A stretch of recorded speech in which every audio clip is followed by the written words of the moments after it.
Come, little one, settle in, snuggle close, and listen as Oma rocks gently in her chair and reads Anne of Green Gables by L.M. Montgomery. Chapter 2. Matthew Cuthbert is surprised.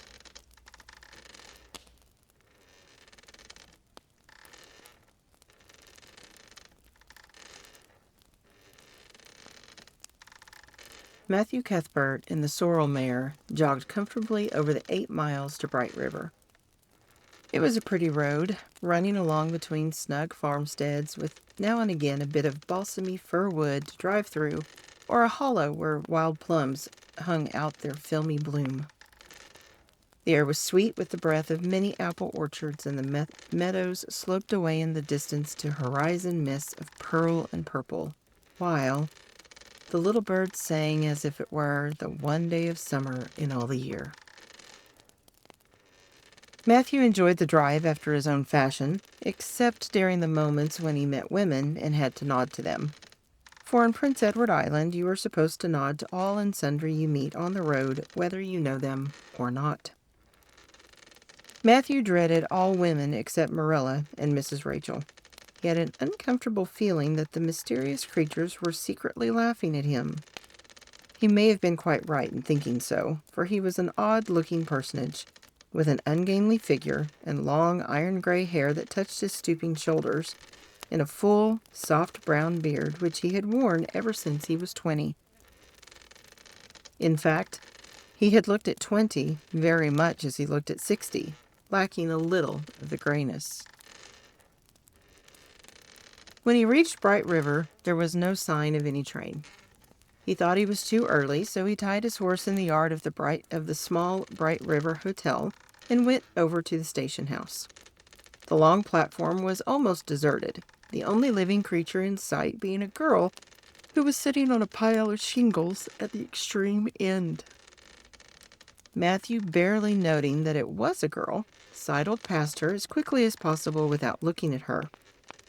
Had he looked, he could hardly have failed to notice the tense rigidity and expectation of her attitude and expression. She was sitting there waiting for something or somebody, and since sitting and waiting was the only thing to do just then, she sat and waited with all her might and main. Matthew encountered the station master locking up the ticket office preparatory to going home for supper. And asked him if the 5:30 train would soon be along. "The 5:30 train has been in and gone half an hour ago," answered that brisk official. "But there was a passenger dropped off for you, a little girl. She's sitting out there on the shingles. I asked her to go into the ladies' waiting room, but she informed me gravely that she preferred to stay outside. There was more scope for imagination, she said. She's a case, I should say."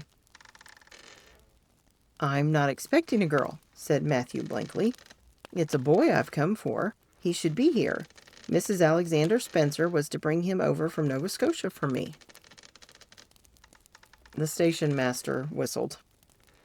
"Guess there's some mistake," he said. "Mrs. Spencer came off the train with that girl and gave her into my charge. Said you and your sister were adopting her from an orphan asylum and that you would be along for her presently. That's all I know about it. And I haven't got any more orphans concealed hereabouts." "I don't understand," said Matthew helplessly, wishing that Marilla was at hand to cope with the situation. "Well, you'd better question the girl," said the station master carelessly. "I dare say she'll be able to explain. She's got a tongue of her own, that's certain. Maybe they were out of boys of the brand you wanted." He walked jauntily away, being hungry, and the unfortunate Matthew was left to do that which was harder for him than bearding a lion in its den. Walk up to a girl, a strange girl, an orphan girl, and demand of her why she wasn't a boy. Matthew groaned in spirit as he turned around and shuffled gently down the platform towards her. She had been watching him ever since he had passed by her, and she had her eyes on him now. Matthew was not looking at her, and would not have seen what she was really like if he had been, But an ordinary observer would have seen this. A child of about 11, garbed in a very short, very tight, very ugly dress of yellowish gray wincey.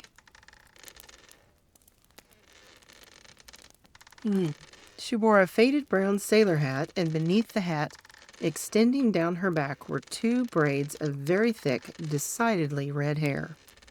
Her face was small, white, and thin. Also much freckled.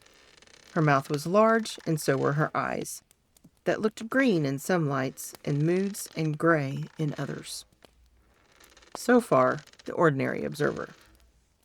An extraordinary observer might have seen that the chin was very pointed and pronounced, that the big eyes were full of spirit and vivacity, that the mouth was sweet-lipped and expressive, that the forehead was broad and full. In short, our discerning, extraordinary observer might have concluded that no commonplace soul inhabited the body of this stray woman-child of whom shy Matthew Cuthbert was so ludicrously afraid. Matthew, however, was spared the ordeal of speaking first, for as soon as she concluded that he was coming to her, she stood up, grasping with one thin brown hand the handle of a shabby, old-fashioned carpet-bag. The other she held out to him. "I suppose you are Mr. Matthew Cuthbert of Green Gables," she said in a peculiarly clear, sweet voice. That was a hard word. "I'm very glad to see you. I was beginning to be afraid you weren't coming for me, and I was imagining all the things that might have happened to prevent you. I had made up my mind that if you didn't come for me tonight, I'd go down the track to that big, wild cherry tree at the bend and climb up into it to stay all night. I wouldn't be a bit afraid, and it would be lovely to sleep in a wild cherry tree all white with bloom in the moonshine, don't you think? You could imagine you were dwelling in marble halls, couldn't you? But I was quite sure you would come for me in the morning if you didn't tonight." Matthew had taken the scrawny little hand awkwardly in his. Then and there he decided what to do. He could not tell this child with the glowing eyes that there had been a mistake. He would take her home and let Marilla do that. She couldn't be left at Bright River anyhow, no matter what mistake had been made, so all questions and explanations might as well be deferred until he was safely back at Green Gables. "I'm sorry I was late," he said shyly. "Come along, the horse is over in the yard. Give me your bag."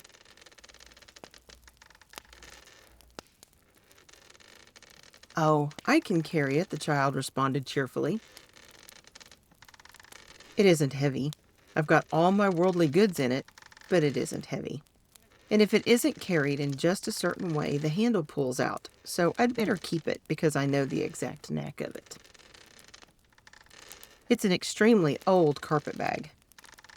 Oh, I'm very glad you've come, even if it would have been nice to sleep in a wild cherry tree. We've got to drive a long piece, haven't we? Mrs. Spencer said it was 8 miles. I'm glad because I love driving. Oh, it seems so wonderful that I'm going to live with you and belong to you. I've never belonged to anybody. Not really. But the asylum was the worst. I've only been in 4 months, but that was enough. I don't suppose you ever were an orphan in an asylum, so you can't possibly understand what it is like. It's worse than anything you could imagine. Mrs. Spencer said it was wicked of me to talk like that, but I didn't mean to be wicked. It's so easy to be wicked without knowing it, isn't it?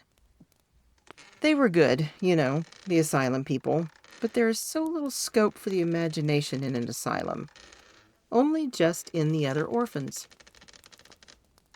It was pretty interesting to imagine things about them, to imagine that perhaps the girl who sat next to you was really the daughter of a belted earl who had been stolen away from her parents in her infancy by a cruel nurse who died before she could confess. I used to lie awake at nights and imagine things like that, because I didn't have time in the day. I guess that's why I'm so thin. I am dreadful thin, ain't I? There isn't a pick on my bones. I do love to imagine I'm nice and plump with dimples in my elbows. With this, Matthew's companion stopped talking, partly because she was out of breath and partly because they had reached the buggy. Not another word did she say until they had left the village and were driving down a steep little hill, the road part of which had been cut so deeply into the soft soil that the banks, fringed with blooming wild cherry trees and slim white birches, were several feet above their heads. The child put out her hand and broke off a branch of wild plum that brushed against the side of the buggy. "Isn't that beautiful? What did that tree, leaning out from the bank, all white and lacy, make you think of?" she asked. "Well, now, I don't know," said Matthew. "Why, a bride, of course. A bride all in white with a lovely misty veil. I've never seen one, but I can imagine what she would look like. I don't ever expect to be a bride myself. I'm so homely nobody will ever want to marry me, unless it might be a foreign missionary. I suppose a foreign missionary mightn't be very particular. But I do hope that someday I shall have a white dress. That is my highest ideal of earthly bliss. I just love pretty clothes. And I've never had a pretty dress in my life that I can remember. But of course, it's all the more to look forward to, isn't it? And then I can imagine that I'm dressed gorgeously. This morning, when I left the asylum, I felt so ashamed because I had to wear this horrid old wincey dress. All the orphans had to wear them, you know. A merchant in Hopeton last winter donated 300 yards of wincey to the asylum. Some people said it was because he couldn't sell it, but I'd rather believe that it was out of the kindness of his heart, wouldn't you? When we got on the train, I felt as if everybody must be looking at me and pitying me. But I just went to work and imagined that I had on the most beautiful pale blue silk dress, because when you are imagining, you might as well imagine something worthwhile. And a big hat, all flowers and nodding plumes, and a gold watch, and kid gloves and boots. I felt cheered up right away, and I enjoyed my trip to the island with all my might. I wasn't a bit sick coming over in the boat. Neither was Mrs. Spencer, although she generally is. She said she hadn't time to get sick watching to see that I didn't fall overboard. She said she never saw the beat of me for prowling about. But if it kept her from being seasick, it's a mercy I did prowl, isn't it? And I wanted to see everything that was to be seen on that boat, because I didn't know whether I'd have another opportunity. Oh, there are a lot more cherry trees all in bloom. This island is the bloomiest place. I just love it already, and I'm so glad I'm going to live here. I've always heard that Prince Edward Island was the prettiest place in the world, and I used to imagine I was living here, but I never really expected I would. It's delightful when your imaginations come true, isn't it? But those red roads are so funny. When we got into the train at Charlottetown, and the red roads began to flash past, I asked Mrs. Spencer what made them red, and she said she didn't know, and for pity's sake not to ask her any more questions. She said I must have asked her 1,000 already. I suppose I had too, but how are you going to find out about things if you don't ask questions? And what does make the roads red? Well, now, I don't know, said Matthew. Well, that is one of the things to find out sometime. Isn't it splendid to think of all the things there are to find out about? It just makes me feel glad to be alive. It's such an interesting world. It wouldn't be half so interesting if we knew all about everything, would it? There'd be no scope for imagination then, would there? But am I talking too much? People are always telling me I do. Would you rather I didn't talk? If you say so, I'll stop. I can stop when I make up my mind to it, although it's difficult. Matthew, much to his own surprise, was enjoying himself. Like most quiet folks, he liked talkative people when they were willing to do the talking themselves and did not expect him to keep up his end of it. But he had never expected to enjoy the society of a little girl. Women were bad enough in all conscience, but little girls were worse. He detested the way they had of sidling past him timidly with sidewise glances, as if they expected him to gobble them up at a mouthful if they ventured to say a word. This was the Avonlea type of well-bred little girl. But this freckled witch was very different, and although he found it rather difficult for his slower intelligence to keep up with her brisk mental processes, He thought that he kind of liked her chatter. So he said as shyly as usual, "Oh, you can talk as much as you like. I don't mind." "Oh, I'm so glad. I know you and I are going to get along together fine. It's such a relief to talk when one wants to and not to be told that children should be seen and not heard. I've heard that said to me a million times if I have once. And people laugh at me because I use big words. But if you have big ideas, you have to use big words to express them, haven't you?" "Well, now that seems reasonable," said Matthew. "Mrs. Spencer said that my tongue must be hung in the middle. But it isn't. It's firmly fastened at one end. Mrs. Spencer said your place was called Green Gables. I asked her all about it, and she said there were trees all around it. I was gladder than ever. I just love trees. And there weren't any at all about the asylum, only a few poor weeny-teeny things out in front with little whitewashed cagey things about them. They just looked like orphans themselves, those trees did. It used to make me want to cry to look at them. I used to say to them, 'Oh, you poor little things.'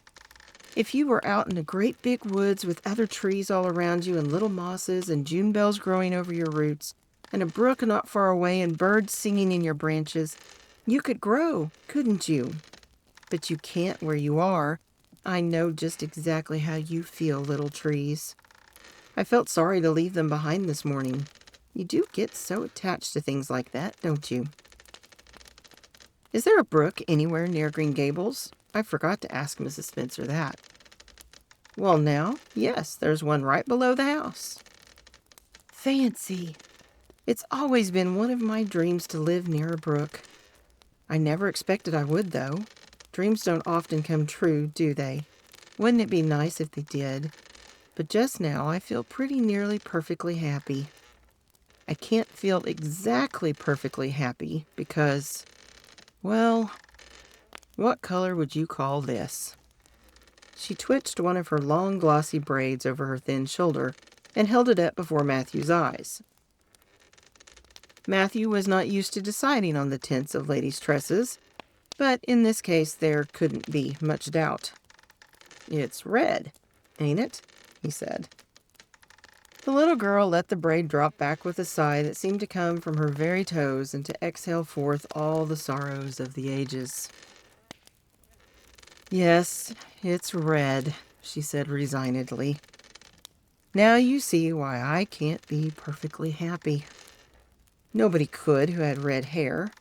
I don't mind the other things so much, the freckles and the green eyes and my skinniness. I can imagine them away. I can imagine that I have a beautiful rose-leaf complexion and lovely starry violet eyes, but I cannot imagine that red hair away. I do my best. I think to myself, now my hair is a glorious black. Black as the raven's wing. But all the time I know it is just plain red, and it breaks my heart. It will be my lifelong sorrow. I read of a girl once in a novel that had a lifelong sorrow, but it wasn't red hair. Her hair was pure gold rippling back from her alabaster brow." "What is an alabaster brow? I never could find out. Can you tell me?" "Well, now, I'm afraid I can't," said Matthew, who was getting a little dizzy.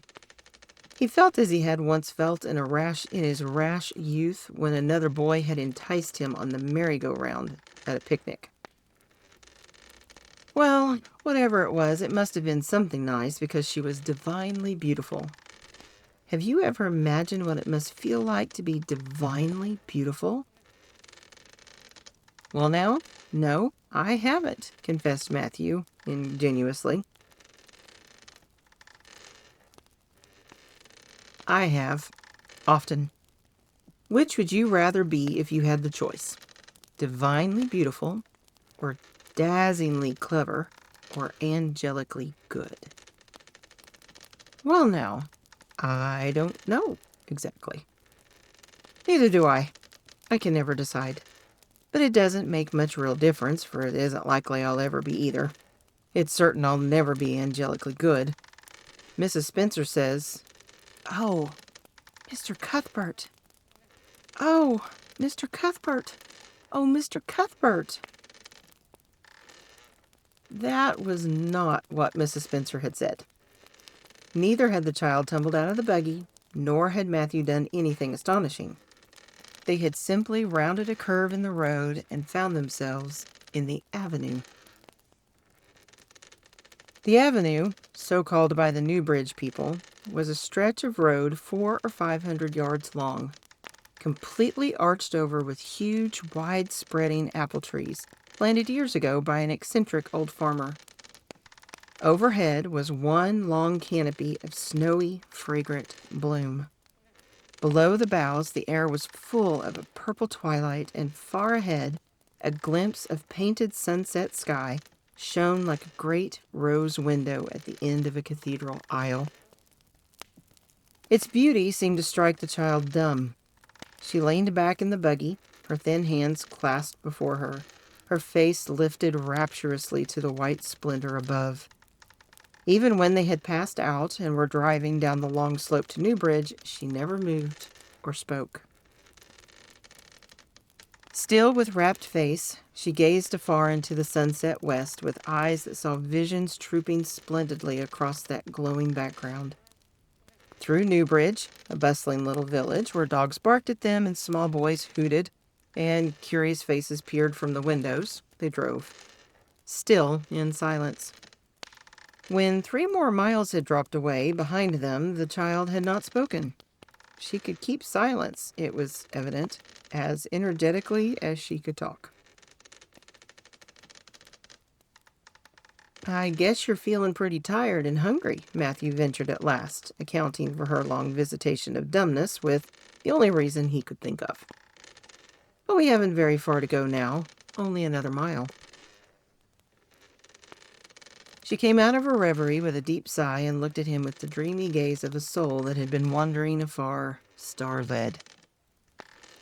"Oh, Mr. Cuthbert," she whispered, "that place we came through, that white place, what was it?" "Well now, you must mean the avenue," said Matthew after a few moments' profound reflection. "It is a kind of pretty place." "Pretty? Oh, pretty doesn't seem the right word to use. Nor beautiful, either. They don't go far enough. Oh, it was wonderful. Wonderful. It's the first thing I ever saw that couldn't be improved upon by imagination. It just satisfied me here." She put one hand on her breast. "It made a queer, funny ache, and yet it was a pleasant ache. Did you ever have an ache like that, Mr. Cuthbert?" "Well, now, I just can't recollect that I ever had. I have it lots of times whenever I see anything royally beautiful. But they shouldn't call that lovely place the Avenue. There's no meaning in a name like that. They should call it, let me see, the White Way of Delight. Isn't that a nice imaginative name? When I don't like the name of a place or a person, I always imagine a new one, and always think of them so. There was a girl at the asylum whose name was Hepzibah Jenkins, and I always imagined her as Rosalia DeVere. Other people may call that place the Avenue, but I shall always call it the White Way of Delight. Have we really only another mile to go before we get home? I'm glad, and I'm sorry. I'm sorry because this drive has been so pleasant, and I'm always sorry when pleasant things end. Something still pleasanter may come after, but you can never be sure. And it's so often the case that it isn't pleasanter. That has been my experience anyhow, but I'm glad to think of getting home. You see, I've never had a real home since I can remember. It gives me that pleasant ache again just to think of coming to a really, truly home. Oh, isn't that pretty?" They had driven over the crest of a hill. Below them was a pond, looking almost like a river, so long and winding was it. A bridge spanned it midway, and from there to its lower end, where an amber-hued belt of sand hills shut it in from the dark blue gulf beyond, the water was a glory of many shifting hues, the most spiritual shadings of crocus and rose and ethereal green, with other elusive tintings for which no name has ever been found. Above the bridge, the pond ran up into fringing groves of fir and maple and lay all darkly translucent in their wavering shadows. Here and there, a wild plum leaned out from the bank like a white-clad girl tiptoeing to her own reflection. From the marsh at the head of the pond came the clear, mournfully sweet chorus of the frogs. There was a little gray house peering around a white apple orchard on a slope beyond, and although it was not yet quite dark, a light was shining from one of its windows. "That's Barry's Pond," said Matthew. "Oh, I don't like that name either. I shall call it, let me see, the Lake of Shining Waters. Yes, that is the right name for it. I know, because of the thrill. When I hit on a name that suits exactly, it gives me a thrill. Do things ever give you a thrill?" Matthew ruminated. "Well, now, yes. It always kind of gives me a thrill to see them ugly white grubs that spade up in the cucumber beds. I hate the look of them." "Oh, I don't think that can be exactly the same kind of a thrill. Do you think it can? There doesn't seem to be much connection between grubs and lakes of shining waters, does there? But why do other people call it Barry's Pond?" "I reckon because Mr. Barry lives up there in that house. Orchard Slope's the name of his place. If it wasn't for that big bush behind it, you could see Green Gables from here. But we have to go over the bridge and round by the road, so it's near half a mile further." "Has Mr. Barry any little girls?" "Well, not so very little either. About my size." "He's got one about 11. Her name is Diana." "Oh," with a long indrawing of breath, "what a perfectly lovely name." "Well, now, I don't know. There's something dreadful heathenish about it, seems to me. I'd rather Jane or Mary or some sensible name like that. But when Diana was born, there was a schoolmaster boarding there, and they gave him the naming of her, and he called her Diana. I wish there had been a schoolmaster like that around when I was born then. Oh, here we are at the bridge. I'm going to shut my eyes tight. I'm always afraid going over bridges. I can't help imagining that perhaps just as we get to the middle, they'll crumple up like a jackknife and nip us. So I shut my eyes. But I always have to open them for all when I think we're getting near the middle, because you see, if the bridge did crumple up, I'd want to see it crumple. What a jolly rumble it makes. I always like the rumble part of it. Isn't it splendid there are so many things to like in this world? There, we're over. Now I'll look back. Good night, dear Lake of Shining Waters. I always say good night to the things I love, just as I would to people. I think they like it. That water looks as if it was smiling at me." When they had driven up the further hill and around a corner, Matthew said, "We're pretty near home now. That's Green Gables over—" "Oh, don't tell me," she interrupted breathlessly, catching at his partially raised arm and shutting her eyes that she might not see his gesture. "Let me guess. I'm sure I'll guess right." She opened her eyes and looked about her. They were on the crest of a hill. The sun had set some time since, but the landscape was still clear in the mellow afterlight. To the west, a dark church spire rose up almost against a marigold sky. Below was a little valley, and beyond a long, gently rising slope with snug farmsteads scattered along it. From one to another, the child's eyes darted, eager and wistful. At last they lingered on one away to the left, far back from the road, dimly white with blossoming trees in the twilight of the surrounding woods. Over it, in the stainless southwest sky, a great crystal white star was shining like a lamp of guidance and promise. "That's it, isn't it?" she said, pointing. Matthew slapped the reins on the sorrel's back delightedly. "Well, now you've guessed it. But I reckon Mrs. Spencer described it so's you could tell." "No, she didn't. Really, she didn't. All she said might just as well have been about most of those other places. I hadn't any real idea what it looked like. But just as soon as I saw it, I felt it was home. Oh, it seems as if I must be in a dream. Do you know my arm must be black and blue from the elbow up, for I've pinched myself so many times today." every little while a horrible sickening feeling would come over me and I'd be so afraid it was all a dream. Then I'd pinch myself to see if it was real, until suddenly I remembered that even supposing it was only a dream, I'd better go on dreaming as long as I could, so I stopped pinching. But it is real, and we're nearly home.